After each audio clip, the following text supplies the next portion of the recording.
আসসালামু আলাইকুম গাইস, সবাই কেমন আছেন? আশা করি সবাই অনেক ভালো আছেন। আপনাদেরকে একটি ভিডিও দেখাই মহাসড়কে, দেখেন চান্দা দেওয়ার অবস্থা।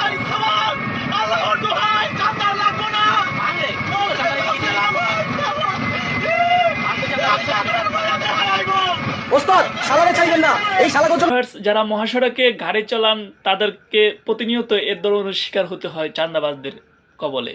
তো তারা যদি সজাগ দৃষ্টি রাখে, চাঁদাবাজদেরকে এভাবে শায়েস্তা করা হয়, তাহলে দেখবেন মহাসড়কে খুব সংখ্যক চাঁদা কমে যাবে, একবারে নাই বললে চলবে। তাই মহাসড়কে যারা এভাবে চাঁদার জন্য আসবে তাদেরকে এরকম উচিত শিক্ষা দেওয়া দরকার।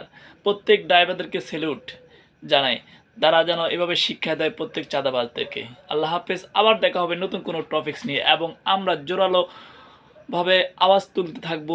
যেখানে হবে চাঁদা সেখানে হবে প্রতিবাদ, যেখানে হবে চাঁদা সেখানে হবে প্রতিবাদ। আল্লাহ হাফেজ।